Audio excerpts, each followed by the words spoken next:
Hey guys, this is Juan with Shoot the Shit Gaming, and we're here with Todd Sullivan. He is a published author of Butchers, and he is now going to shoot the shit with us today. Go ahead and say hi, Todd. Hey, how you doing? Juan? You're good, man. How are you doing? I'm doing pretty well this morning.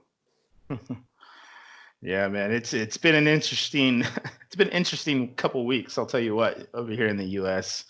A lot of chaos, kind of just brewing and hysteria and nonsense. That's why I really like doing the podcast because it takes myself from that world into this one, and it's so much better. Yeah, it's definitely good to keep busy during this time and not to sit down and become like depressed or weighed down by the events. I know. I mean, like, I think that's a big conversation piece, like that a lot of people that I currently follow talk about. Like, I don't know if you're aware of voice actors or anything, but I really love Troy Baker. And he's in almost anything, I swear. Like, that guy's done a lot, and his big message to the world right now is create, connect, and man, there was another one, and it was pretty brilliant. But yeah, I thought it was exactly true, since he's quarantined up right now too as well, just like half the world is. And he's just doing that at this point. He's like writing music and putting videos up and stuff. And I'm just like, yeah, dude, like it's exactly what we should be doing now that we have so much free time. So it's pretty nice to see us at this point kind of explore our creative energy for once. No, I definitely agree with him. I mean, there's a lot of opportunity to keep busy, particularly since we're all connected by the internet. Like right now, I'm here in Taiwan. You're in Texas, you said, right? Yeah. And we're still able to talk. So, I mean, there's a lot of opportunity for people to get things done and remain busy.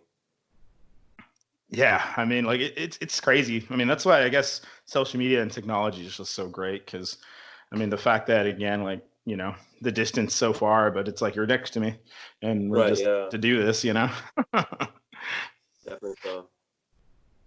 But yeah, man. Well, enough of me talking for a little bit, but go ahead and give us some background, Todd. Tell them about you. Yeah, so right now I'm in Taipei, Taiwan. I've been here for a little bit more than 6 months now. It went really fast. When I came here, of course, it was an adjusting period, but yeah, 6 months, it went really fast. And I'll probably be here for another year or so. But I am originally from America. I'm from New Orleans, Louisiana. Yeah, hell yeah, dude. I mean, I love Louisiana. My sister actually lives up there right now.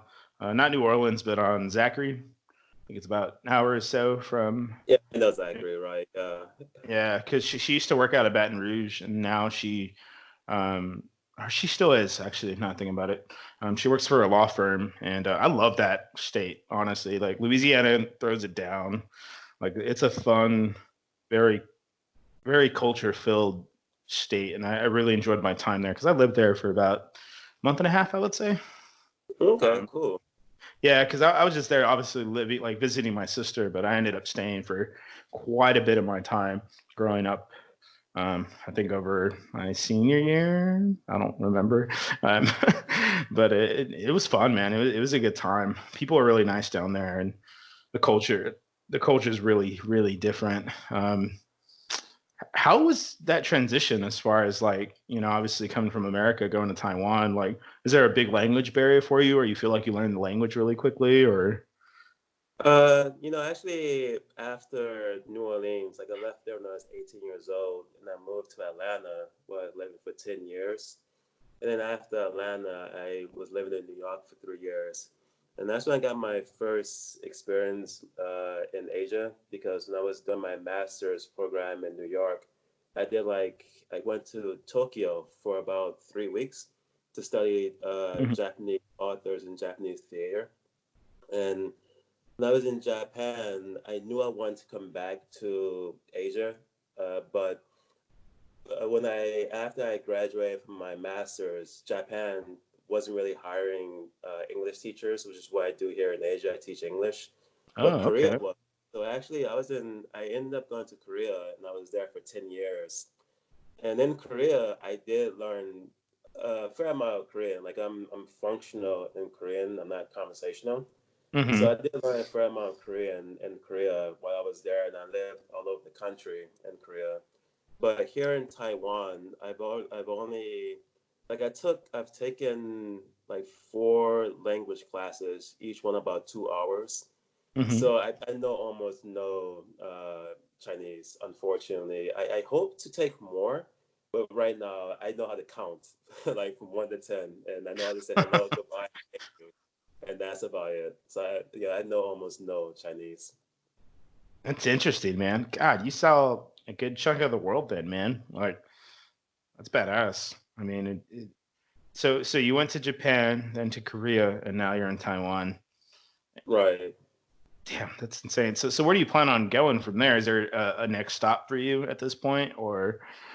Well, like I really want to live in Japan, specifically Tokyo, because that was my goal after I visited Japan the first time was to move Mhm. there. But the Japanese people are not really big on important culture, I guess. Like they want to keep their culture very pure, and it's actually quite hard to get a job in Japan. So like I'm Mhm. angling to get to Japan to live there for maybe a year or 2 years, but it's a lot of effort. So maybe after Taiwan, it might be back to Korea. I have to finish a couple of things there, and then maybe Thailand or Hong Kong, depending on how this whole coronavirus thing goes, maybe Thailand or Hong Kong or something like that. Yeah, that's crazy, dude. Yeah, that's cool. I mean, like I would imagine as far as like the job market down there, just considering the population density. I mean, I can only imagine, honestly, and as far as like them ever needing a need. I feel like the minute, a job is lost, it's instantly replaced sometimes, because that's just kind of how the job market is too, right? Just in and out with certain folks. And that's crazy. That's cool, man. I hope you make your way back to Japan. It sounds like, you really loved it up there. Yeah, it was very cool. I mean, it's a very unique culture. It's very different. Like, Japan was quite different from, I mean, there's some similarities between them all, of course, but Japan was quite Hmm. different from Korea. Korea is quite different from Taiwan. Taiwan is quite unique. There are a lot of unique characteristics about Taiwan that I didn't see in Korea and Japan, that's for sure. Like, this is definitely a very unique place to live. Yeah, I'm sure. I mean, I can't even imagine. Yeah, I think the furthest I've ever lived from like my hometown was Boston, Massachusetts, and that was I think that was I think it was like a 24-hour drive for us. We did it in Yeah, about two and a half I've been to days. Baltimore. Dude, Boston's amazing. I think if there's ever like a dream city that I could live to, I'd go to Boston. There's a lot of Oh, great memories for me there. As far as like the music scene, and I mean Fenway's there. So much history too. Like I remember architecturally, like I fucking loved like just walking and seeing the buildings at that point, and just seeing like how not necessarily adaptive they were, but just how like it was all kind of still there. Like it's old creaky ass buildings that were just fucking beautiful to look at, and fucking love that. Um, right. but yeah, man, that's cool. So let's talk about some of your work now. Right now you have two books out currently. Right, yeah, I have two novellas out. One's extreme horror. That one's called Butchers, and the other one is fantasy. It's kind of dark fantasy, and that one is called Hollow Men. Hell yeah, man. I mean, so what made you want to get into those genres? I know like Butchers you said is horror, then you jump into fantasy. Like what inspired like for you to be a horror writer? Because I don't know, I feel like that's probably really hard as a writer to I guess define what genre you go into because it seems like you could just do about anything. I feel almost right, or am I wrong on that? Well, I mean, you kind of jump around genres in the beginning, trying to find which one you like the most, but also which one is most successful for you. And I think that's really important to not only what you enjoy, but what actually gets the most amount of attention, most amount of positive responsive, and things like that. And so when I was younger, I did a lot of different kind of genres, but horror writing was the thing that just got the most amount of praise, I guess. Stuff that leaned towards kind of darker, more horror type fiction. So Hmm. I think that probably was the main thing that kept me going towards horror. And then of course New Orleans, where I'm from, there's a lot of old culture there. There's a lot of in New Orleans. There's something called above ground cemeteries, and for people who don't know what that means, it's like normally in most places in the country, in the U.S., you bury a body 6 feet deep. But in New Orleans, you go Hmm. below sea level. So if you go 6 feet, you hit water. And so the bodies are buried above ground. And so there's all these really extensive, really unusual, unique cemeteries throughout all of New Orleans. And so you're constantly surrounded by death. Like that's like a constant presence in New Orleans. And then Hmm. also there's voodoo, which is also I mean, I guess it depends on how you look at it. It's a bit darker. There's a lot of rites in voodoo, once again, a lot of dealings with death and things like that. And then finally, Anne Rice is from there, and I was a big Anne Rice fan growing up, and she wrote Hmm. about vampires. And so Butchers is about vampires. It's a vampire novella series. No, that's dope. I mean, like I remember all the voodoo stuff um in New Orleans when I was on Bourbon Street, and my sister would talk about it a lot too. And I honestly didn't even understand why it was a thing. So I'm glad you kind of brought some clarity as far as like, because she never mentioned the cemeteries. I know there's a lot of Ah, southern plantations that you could visit on right, site and check all that out. All that history, and all the haunted places too. Um, right, yeah, yeah, definitely because so. yeah, I never had a chance to go. I think all my family is gone, and I'm pretty mad at myself for not being able to go because I'm sure a lot of that stuff's cool. Because I'm a huge horror fanatic, like first and foremost. Like I grew up with my dad forcing me to watch The Exorcist at like 6 years old, and like, Okay. yeah, that was kind of bullshit, but but for the most part, I mean, like I love horror for the most part, like everything about it. I mean, nowadays it's not my favorite due to modern horror, not really. I guess for me, not exactly fulfilling what all those old films had done for me and terrified me. Mind you, I'm also older too, so I'm not necessarily afraid as, of creature features as I would have been in the past, or Chucky or whatever. All those horror great stuff, like, just wasn't as crazy about it now. But I know Stephen King was always a favorite of mine as far as writing. I know I was reading it not too long Mhm. ago, getting ready for part two. Um, Right. yeah, and that was something that horror's. I feel like it's so hard. I don't know, like because I tried to write back when I was younger, and like I feel like being able to paint a picture into words, I can't do that. I think I could like come up with a story in my head, but when I write it down, it's a different, not only a different process, but it feels like it comes out differently, if that makes sense. No, Versus I like, understand. yeah. So how do you work through that? For me, like a lot of my, no, actually, all my writing just about are from direct experiences. And honestly, I just watch people, and I kind of feel like what people do are, I don't know, it's kind of, I think people have a very um, dark ways of doing things, I guess. And so I just kind of take people do, and I push them more to an extreme level. Hmm. But still, I just take all my ideas from what happens around me, and I just kind of tweak it a bit more to make it a bit more horrific, actually. So that's basically how I write it. That's cool. I mean, so Butchers, you feel like obviously some of the influences stuff that you've seen as far as like, you know, I wouldn't say a murder that you heard about or like, or well, maybe I don't know actually. Like with that, is that Well, typical? the funny thing about Bushes is that it's about like it's about many things, but the main thing is having a really bad job. That's basically like the vampires themselves are basically working for a corporation, and the corporation is just extremely abusive, and it has a bunch of policies that the workers don't understand, and it tends to affect the workers in a very negative way. Of course, I mean, again, it's all like pushed to an extreme level. But yeah, Mm-hmm. I mean, I've had bad jobs and I've had bad bosses, that's for sure.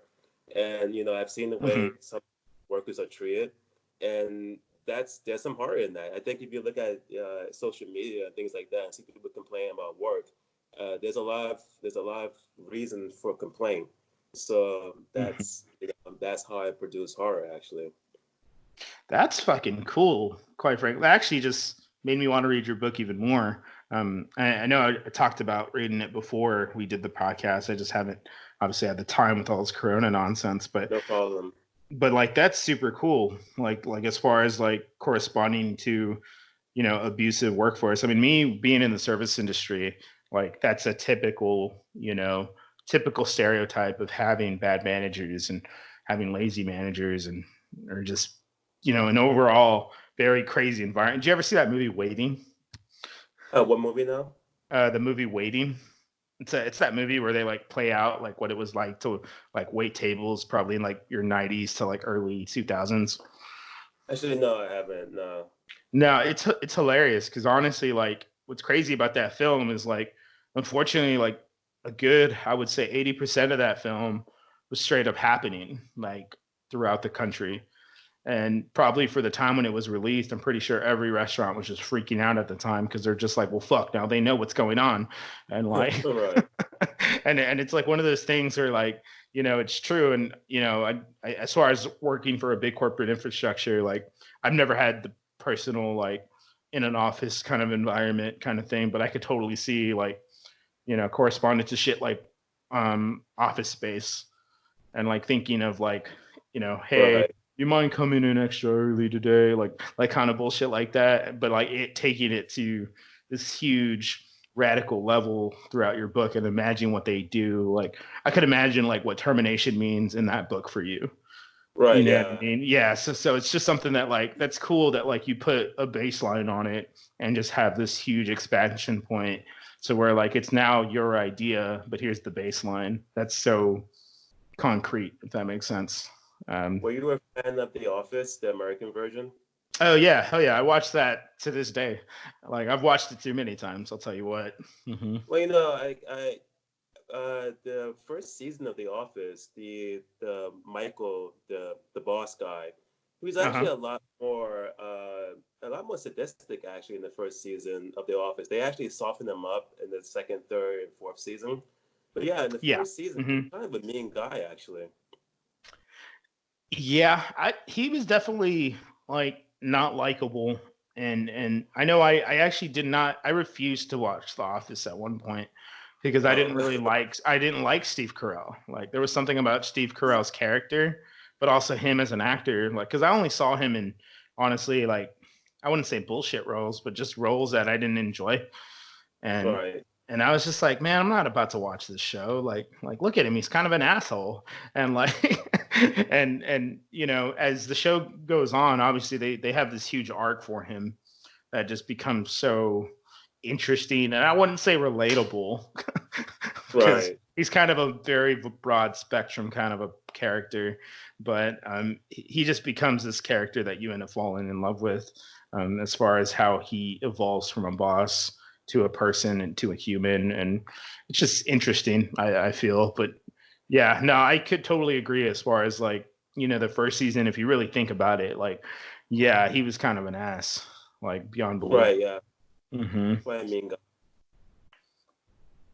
Yeah, that's crazy.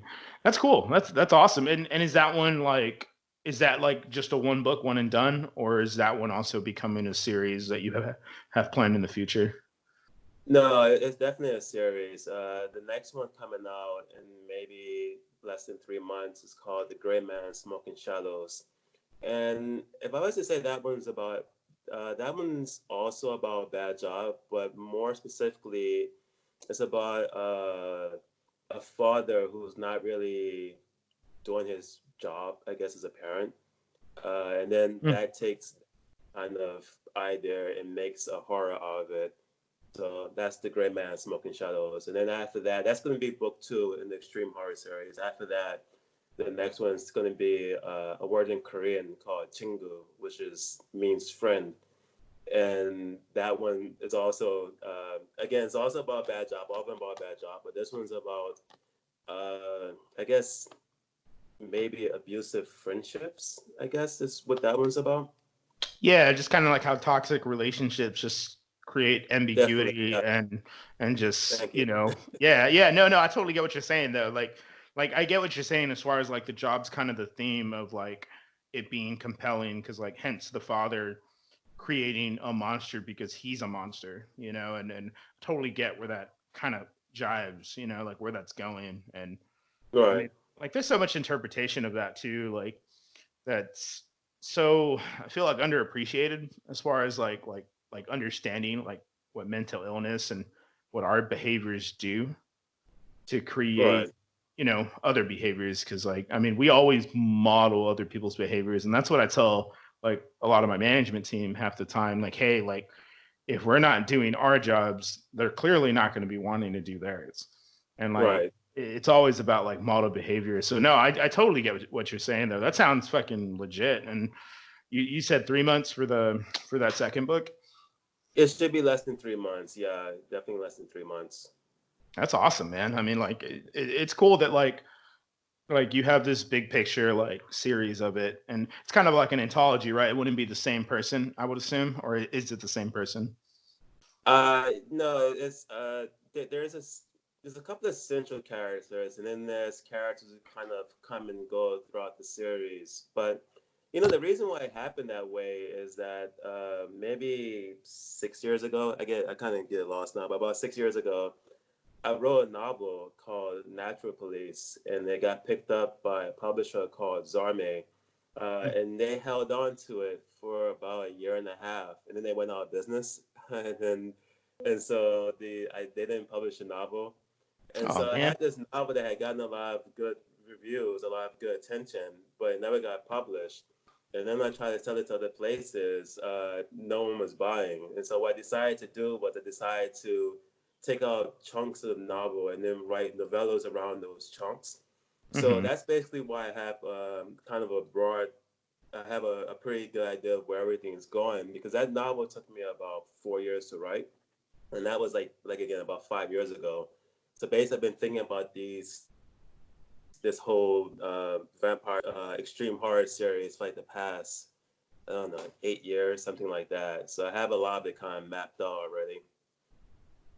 That's fucking cool like I really like writing and reading I'm just not good at reading like you know what I Right. mean like I can't sit down and like read books like I don't know what it was with me but like it was around I would say high school I honestly stopped reading books and I should have not because it's something that I realized like when it comes to like cinema film TV shows like that's the foundation of it so sometimes like when I talk to people and I realize like some of the themes I get and like some of the adventures and like how Game of Thrones you know Game of Thrones obviously right Right. Yeah.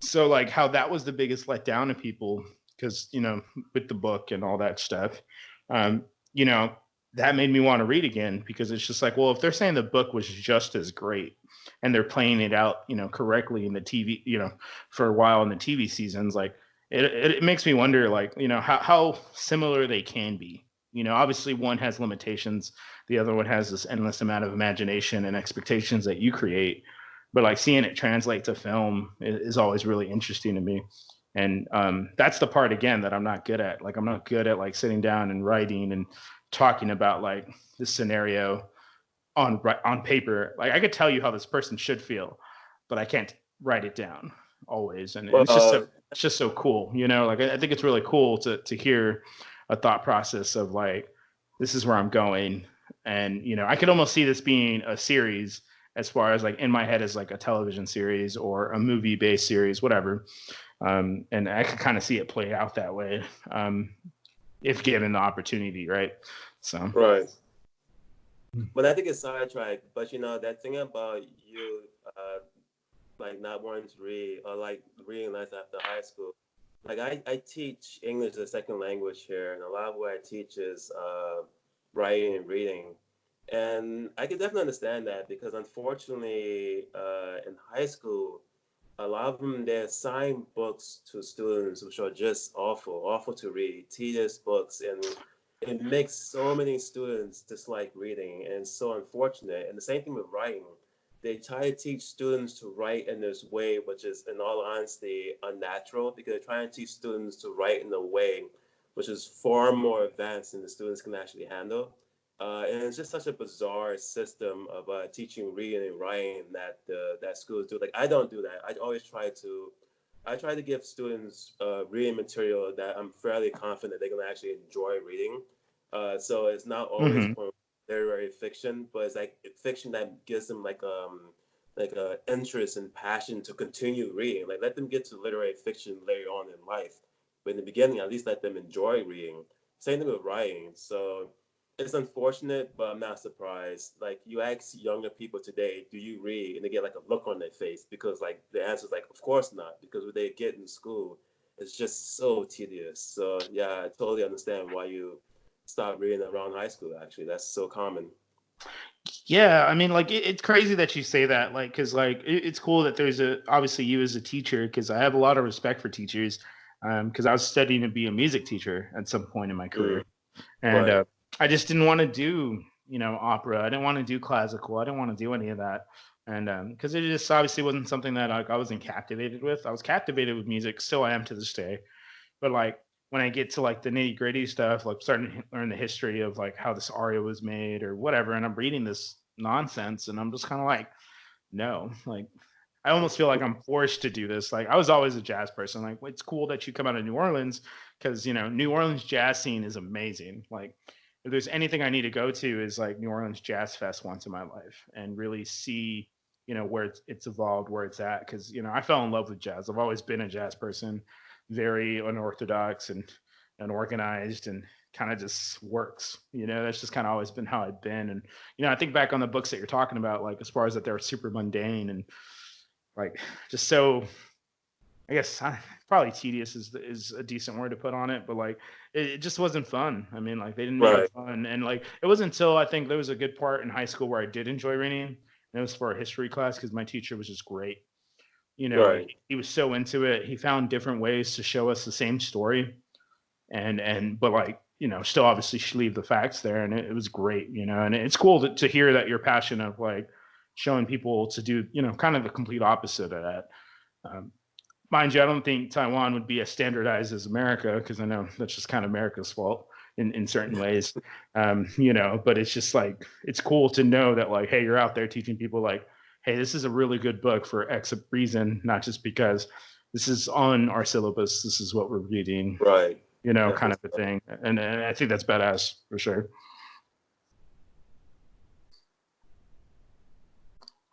So let's talk about Holloman. Um, so that one you said is obviously dark fantasy. I'm a huge like I feel like I'm into fantasy like in different ways. It just kind of depends on what time period. Like it's funny, like I actually refused to watch Game of Thrones at one point in my life because I did not like the era of time that it's in. I'm not Right. big on like um is it like medieval? I would say medieval kind of. Right. Yeah. Yeah. Yeah. But you throw something like something recently like Dark Materials, his Dark Materials, something like kind of like that era catches my attention a little bit more compared to stuff like that. Like, what would you say like Hollow Man kind of portrays, you know, for you, or like what kind of world did you create there? Well, it's definitely medieval, but it's it's medieval. Yeah, it's medieval Korea, so it is swords and sorcery type narrative. There are dragons. It takes place. Well, again, it's just kind of considered medieval fantasy. So it's like horses, farms, this kind of thing. So yeah, that's basically what it is. But I really enjoyed the documentarials. You mean the Golden Compass, right?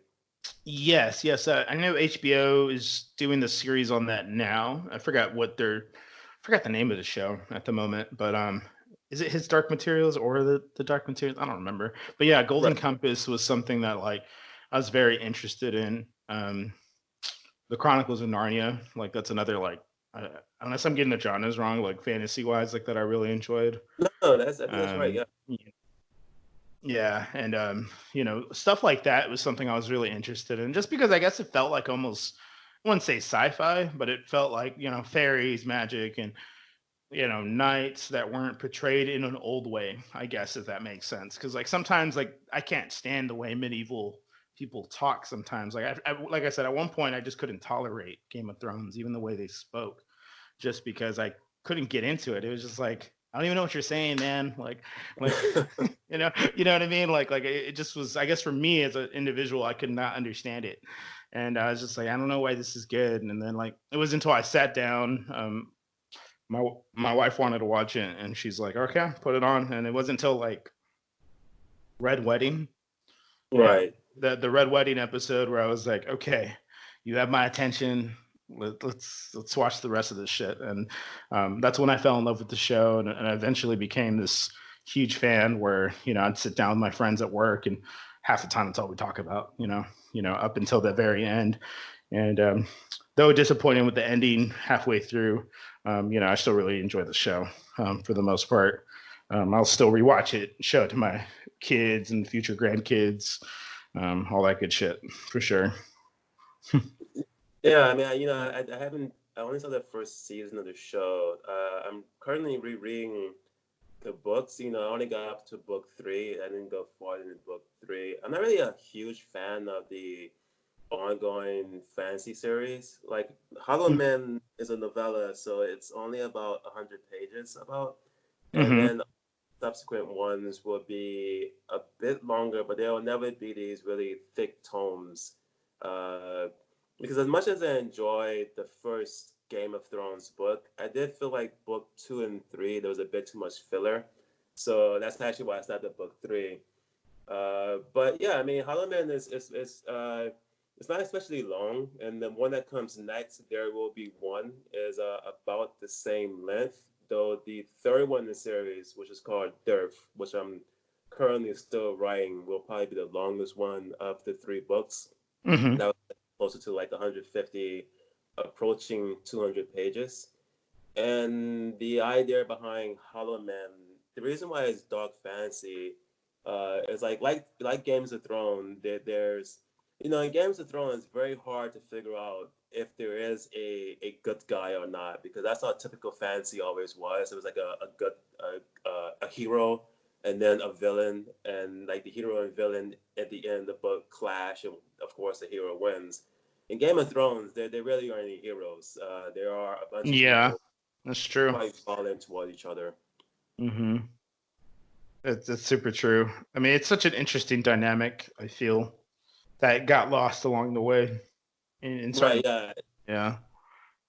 So right, and so in Hollow Man, the again it's like a metaphor for uh it's actually supposed to be a metaphor for art, actually, for people chasing art.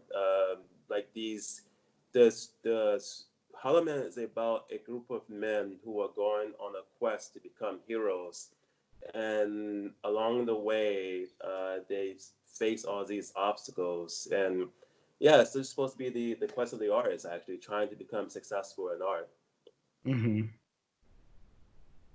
And they're technically hollow because they haven't been fulfilled in that sense, and that's why they're going on this to be fulfilled. Well, Essentially. it's the men who don't succeed, I suppose, are hollow. The ones who don't have Okay.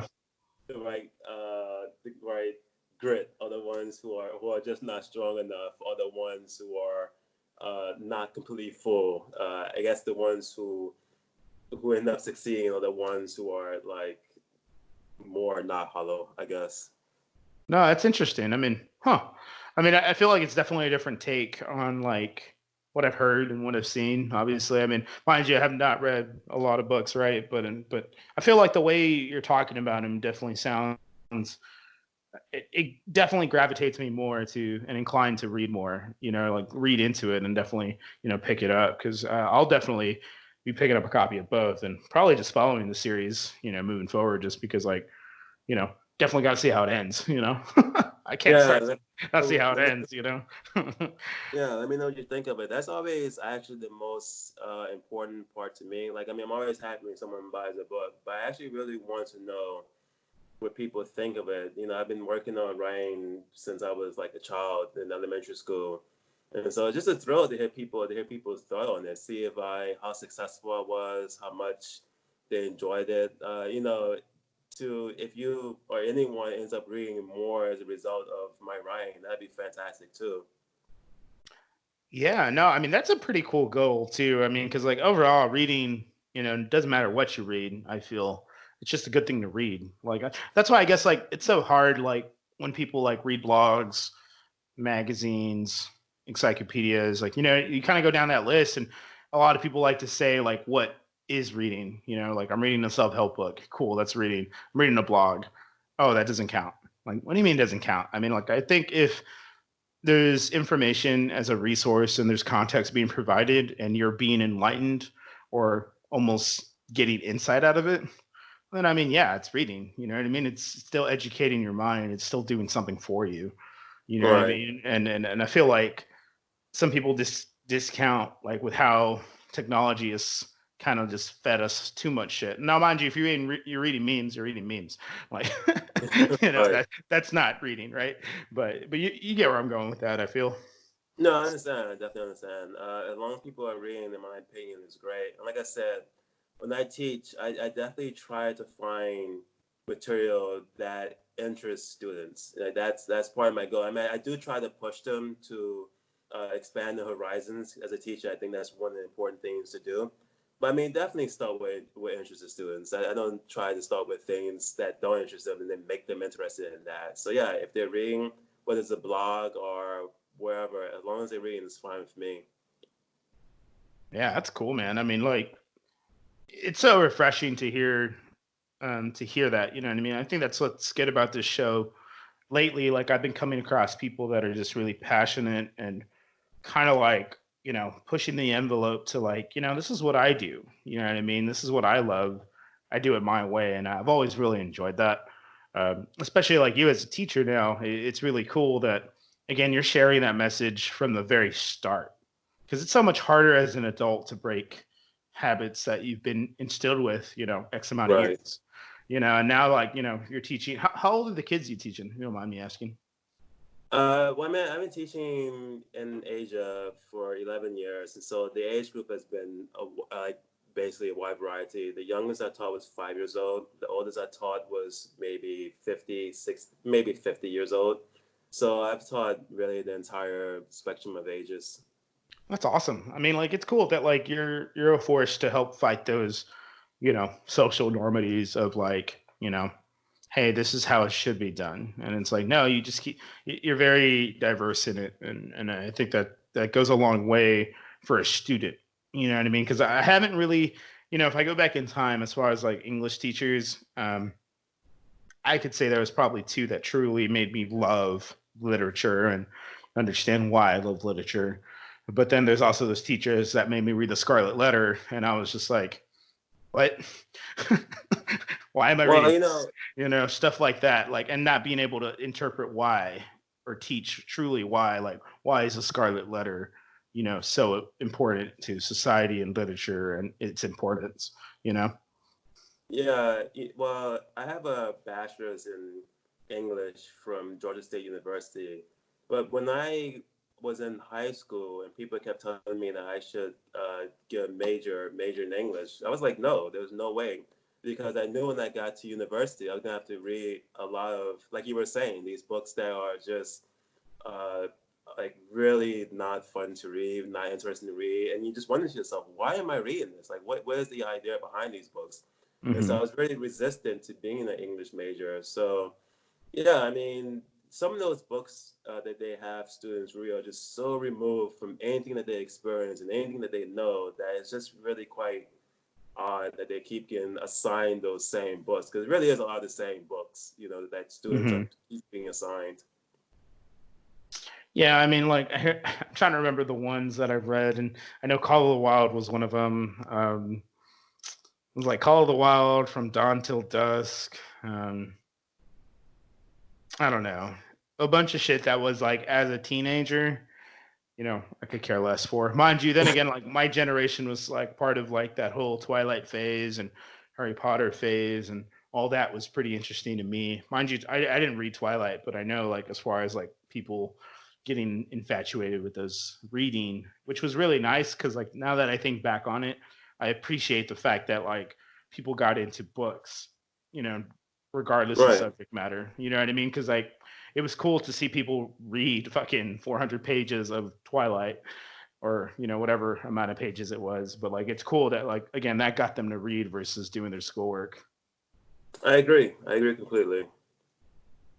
So that's really cool. I mean, that's badass, man. I mean, like, I'm definitely gonna look into your books a lot more and just kind of just hopefully find a new love for reading. And I mean, if you give me that, I'll let you know because Thank it's you. pretty badass. I read a lot of business books at this point, just because that's kind of what I want to do. Whether I end up, currently with the company I am, being, a corporate executive or, starting like entrepreneurship, like I definitely want to just kind of like expand my horizons in different ways. And that's why I've been reading that, but nothing really like, any of this caliber. No, not at all. I stick to film for that. Like I just finished watching um, Uncut Gems not too long ago. And Okay. did you see that movie? No, I haven't. I haven't. It's very interesting, but it stressed me the fuck out. I'll tell you what. It was really Okay. stressful, and because I'm really at this point, I've been reading a lot of scripts too, because I'm actually working on my own script at the moment. I mean, it's actually I wouldn't say at the moment because I kind of been like delaying the rewriting process as far as like making another draft to make it better.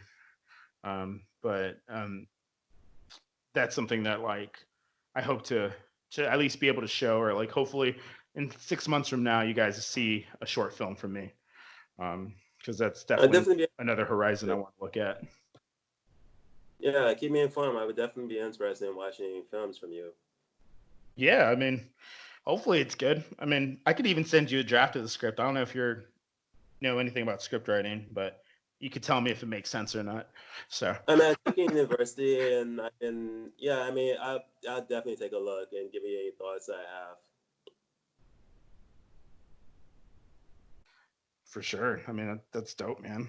Um, so man, like, so as far as writing, like, who gave you basically like when was it a turn pager where you're like, I want to do this, as a writer, I want to publish books, I want to teach, who gave you that push to do so? Was it a teacher? Was it yourself, your love for it? Like what exactly pushed you to do writing?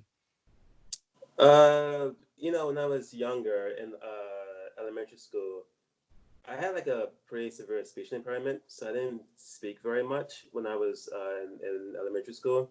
And Hmm. so I spent a lot of time reading and I spent a lot of time writing as a result of it. And so I think it was just probably a bit of nature. I didn't really have much of a choice. So that's, and then again, once you start getting praise for something, you do it a lot more. And so I got a lot of praise for my writing and I continued doing it. And I was in, I think, ninth grade. I won a competition, funny enough, for writing a play, but it was nothing like it was a play written by someone in ninth grade, so there was no real, it wasn't like properly done or anything. But Hmm. it did give me a free trip to Chicago.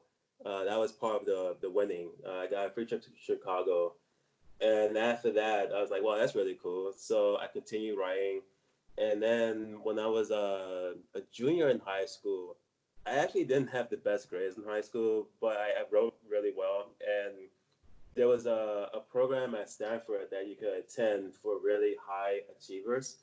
And Hmm. I just decided to try to attend it, try to get into it. And I sent my grades, which were not that great, but I also wrote an essay for it that you have to write a personal. And Hmm. they accepted. So for 2 months, I was in California in Stanford, and I took three classes: one writing class and two other classes. And I did the writing class there, and yeah, once again, people were very impressed by the writing. And then after that, when I was in university, my first year, freshman year in university, I sent off a short story the National Book Foundation, located in New York, used to have a summer camp that they did once a year, and it was about 10 to 16 days long in upstate New York. So Hmm. I sent off a story for that, and it got accepted. And so I ended up going to the summer camp with all these really great authors, like really great established authors that lived in New York and the surrounding areas. And so, I mean, it's just, I think in the beginning, it's just, it was a way for me to communicate because, again, I didn't talk very much when I was younger. And once people were like praising it, I just kept doing it. And then once you start having success at it, it's just like, all right, just keep going with it. And I think that's basically how my current life of writing basically went began. That's awesome, dude. I mean, like, it's cool to see. Like I said, like, I feel like you've traveled half the world at this point. Like even in the States, you saw a good chunk of everything, and you experienced a lot. And I think that's the thing, like with writers and filmmakers, and even video games. Like, I feel like that's the biggest part to, like, almost borderline success. Like you have to have the experience to really tell the story. Right. And I feel like there's a lot of experience coming from you, whether it's what you observed or what you see in your travels, as far as, like, culture and what you see in all these different interactions. And it's really cool, to see it kind of cultivate and just become a thing for you in such a positive way. And I think it's Thanks. badass. It's like super stellar. I mean, fuck yeah. So I think another topic I kind of want to touch on just a little bit was, like, because I believe this is, I feel like it corresponds. It might not, it might be kind of off the wall, but I think films, like the way we look at films and how it changes our perspective, kind of based on our maturity. Um, there's a lot that I feel like a good example. I'll just throw myself in there. I saw La La Land when it first came out. Are you familiar with that? I don't think I am. No. Okay, well, it's a musical movie, point, like, just kind of like, at eye level, it was just a musical, a love story. Um, you know, at first glance, I saw the movie, really enjoyed the music for what it was, and I recently saw it, like, I would say maybe, has it been a month ago now? Maybe like 3 weeks ago. And man, I see a completely different movie. And I say that in, like, the best extent, because it's just kind of like, now that I've experienced life, I wouldn't say more fully, but, like, now that I've just experienced life, like, it just makes more sense in that amount of time, like what this movie truly means. Whether it was, like, the experience of really understanding, like, what relationships mean to people, and how those relationships are always connected with you as you grow older. And then that's just kind of like a good, like, detail to that movie that makes it so great. And I couldn't see that several years ago because my maturity level didn't really see suited for it. So now that, like, Right. as I like so now as I grow older, like, I feel like I'm like revisiting films, and I'm just kind of like, holy shit, like, these are great films for an entirely different reason to what I used to think they were a great film before. And Right. it's really interesting to me because, obviously, like, now I feel like, the writing of it is now completely different to me, because it means so much more now. Have you felt like in your lifetime, like, have you experienced that through, not only your writing, but like, even with films that you've seen currently and you decided to revisit? Yeah, it's a funny thing. Like, I know what I'm about to say. I don't want to contradict everything what I said before, but the film that comes to mind is actually The Breakfast Club. Have you seen that? Oh man, I love The Breakfast Club. That's such a great movie, dude. That's like one of the best. Is it 80s? I want to say it's 80s. Yeah, maybe But the yeah, 80s. such a great movie. But it's a funny thing because now that I do teach, I find that when you first watch The Breakfast Club, you relate to the kids, of course. You relate to the rebel, the the weird girl or the Mm-hmm. book nerd or something like that. But now as a teacher, I think I relate more to the principal, which is funny. I have to, like I remember watching this maybe 6 years ago, and I was just watching it again. I was thinking to myself, man, the principal is making a couple of good points because like the nerdy kid brings in, I wish I remember the kid, Brian, actually Brian, that was his name. Mm-hmm. Brian, the reason why he's in detention is because he brought in a flare gun because he was thinking about committing suicide, and he gets in trouble for that.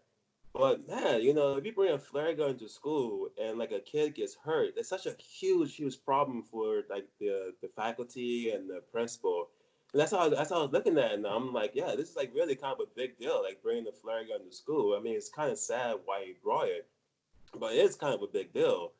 Or when the princess, I think her name was Claire, when she cut school to go to the mall to go shopping with her friends, like I understand, like I mean, school is really boring, but once again, as a faculty, if you get like if something happens to a kid, like the schools or the faculty's responsibility. So if something happens to the kid, it's like really a big deal for the principal and for the faculty. And when the principal gives a speech to the rebel, I remember they were in the closet, and it's like the principal's like, "Yeah, I have a home, and I have I have bills. I'm not gonna let you ruin this for me." Like as a kid, you watch that, and you're like, "Oh, he's the principal is just like harassing this kid who wants to be a rebel. He doesn't want to do like what everyone says." But Mm-hmm. honestly, yeah, I have a home and I have bills, and you can ruin this for me, and that really sucks because I have responsibilities. I have responsibilities to family. I have responsibility to work. I have responsibilities, and so you trying to be really cool and a rebel, but still, I mean, I have to kind of continue living my life even after you like graduate from the school. And then with the wrestler, the wrestler, I understand he's being abused by his father. Not abused, but his father's putting a lot of pressure on him, and he takes that pressure out on some weaker kid, and the wrestler feels really bad afterwards. But once again, I mean, the wrestler took his anger out on a weaker kid, but that weaker kid's gonna go through the rest of his life, after having this really embarrassing thing happen to him, and that actually has, effects later on in life. And so, watching that movie as an adult, like when you watch as a kid, you identify with the kids and not the adult. But watching as an adult, I actually saw why these kids were in detention. Like what they did was actually, not all that great, honestly. Yeah, no, that makes sense. I mean, honestly, you saying all that stuff, I don't even think I caught like the flare gun thing. Like, like it's kind of like, I was like, oh shit, I didn't realize that was even a thing. I probably got to go re-see that and just kind of see that from what you're telling me now, because that's what's interesting about perspective, at least for me. Like it's so cool that like, I'm gonna show you this one movie that has X amount of themes, but it's crazy. Like as people, we're so distinctive at what we get out of it, and that all Right. becomes what our reality is, and it's just fucking crazy because I would have never honestly like even to that extent like you talked about being the principal, and I was like, okay, I get that, but then you kind of like elaborated more, and I was like, oh nope, I'm not in this conversation in the same way, you know what I mean? Like, so I'm just like, that makes a whole lot of sense, like how you see that in such a different format, It compared makes to me feel the way I see weird it, to say it though. Like it makes me feel kind of uncool to say it. Like it kind of sucks, but it is true. I did. I That was one movie. I loved The Breakfast Club when I was younger. Like really enjoyed it. But yeah, watching it in my 30s after teaching in school, I did have a different perspective of what was happening. Like I understood. I was empathetic. I was still empathetic to the kids, but at the same time, yeah, my perspective had changed. Yeah, it's super interesting. I feel like that's why like lately I've just been watching all kinds of, excuse me, just all kinds of different bullshit, just because I'm just kind of like, I recently rewatched Blow, well, Mm, Johnny Depp movie, right. and man, that movie's not about cocaine. like Really? like you know what I mean, like because obviously that whole movie's about like how cocaine came to America, and like Right. there's a certain point in the movie where it just becomes this huge like weight on him that like he needs to get out of the game to be a good father, and that is Mm. more his jail than the jail that he's physically in. And when it shifts over to that, I'm just kind of like, holy shit, like what? Like this is insane. Like as far as like them depicting that, because at some point it stops being about cocaine. Yeah, he's still dealing, but like it's really him trying to be the person he should be towards his daughter. And I'm just like mind blown because I'm just like, wow, this is great. Like Okay. it's fucked up, but it's great. You know, like it's such a good film. I mean, Penelope Cruz is great in it too, and that's probably the first time I've ever said that. But you know, like it was really interesting and just kind of going back and watching movies. I'm just like, man, I appreciate these a lot more and the stories and themes they're trying to tell versus Right. growing up. That's for sure. I have to go back and watch that. I haven't. I've only saw it one time in theater. I haven't seen it since, but I definitely have to go back and watch that. It's I think it's on Netflix right now. But yeah, dude, watch it. I mean, it blew my mind because at some point, to me, at least for me, like the movie stopped being about cocaine, and like Right. it shifted over to this like, oh man, he's trying to do the right thing for once, and like he's trying to be a dad, and you can see how like he struggles with it, and it's just so cool. I mean, I think um I was really happy with like rewatching that movie, and I was like, that was a badass movie, like. So Cool. knowing me, I'm probably gonna go back and see like The Departed, Scarface, bunch of old shit that I haven't seen in a while. A lot of horror movies too. I'll probably go back and revisit, but I don't know if I'll see a different perspective in some of those. But they're just great movies. I mean, this is a good time for all of us to just kind of sit down and revisit a bunch of cool shit we like, and that's what I'm Well, excited to do.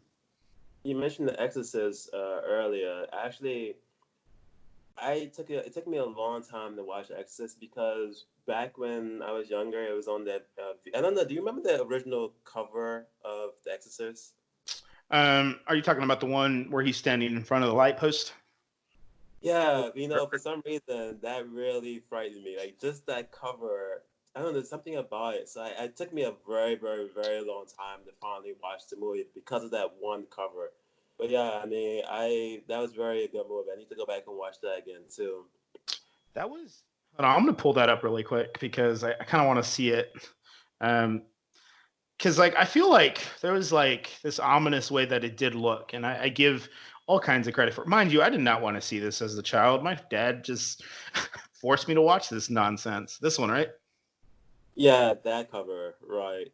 Yeah, yeah. So for anyone that's like curious, like what we're looking at, we're screen sharing. So obviously he could see my screen, but we are looking at the cover. You know what's crazy? It's like almost so symbolic though. Like it's almost like you know, like when I look at this cover, like I think of like, you know, it's his destiny to go in there and take care of it. But it's also like, is it ironic where it's a shed of light, even though there's nothing but darkness in there?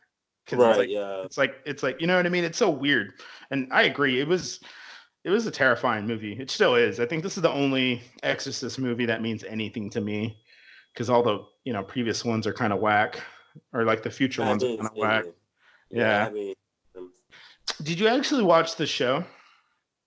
no, I didn't even know there was a show, but no, I didn't So watch the there's a show. Fox network show that unfortunately got canceled, but the show was actually really, really good because, sorry, super sidetracking this conversation, That's but for cool. anyone that wants to watch it, so basically, The Exorcist, the show on Fox, started becoming the sequel to that movie.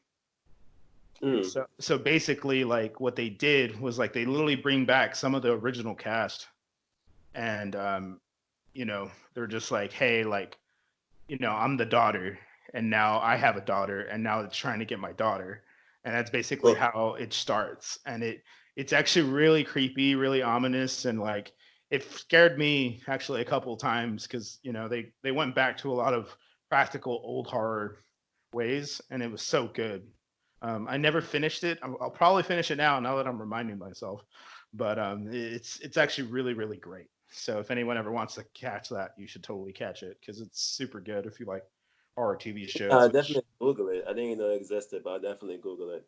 Yeah, it's good. It's good. I want to say it's on Hulu. If not, probably somewhere else, but really great. But no, I totally agree, man. The Exorcist to this day like terrifies the shit out of me. Um, do you ever? There's a documentary, I think, also, and you could see how they made that movie, and it's so cool. I just love seeing the way filmmaking works, um, and it was so cool how they filmed a lot of those shots and how dangerous it was too at some point because, I mean, they actually had a contortionist go down the stairs the way she did, um, in that scene, and they had an actual contortionist do that. So that was actually really cool. Super dangerous, but super cool. Um, Right. but yeah, man, that's super awesome, dude. Oh yeah. Well, as we're kind of wrapping up the ending of this show, do you want to tell them where they could find you, bro? Yeah. So again, my name is Todd Sullivan. My horror publisher is called Nightmare Press, and the book that's currently available is Butchers, and I believe it's gonna go on sale actually. It's gonna drop down to like maybe 99 cents for like maybe 3 or 4 weeks. The second one in the series of the extreme horror series is going to be called The Gray Man and Smoking Shadows. And the third one is most likely going to be called Chingu. And then for my fantasy novella series, it's published by Mocha Memoirs Press. The first one is Hollow Man, and that actually is currently on sale for 99 cents. The second one, which comes out May 1st, is called There Will Be One. And the third one, which is actually still being worked out now, is called Dearth. And that will probably come out in maybe 6 to 9 months. Hell yeah, good shit, man. Well, thank you for coming on the show, man. I think it was a great time. Definitely talking to a published author, and it's badass that we keep getting all kinds of people on this show. Again, if anyone wants to be a part of the show, reach out to me. We'll definitely take the time. I guess for now we're out, and till next time, we'll shoot the shit.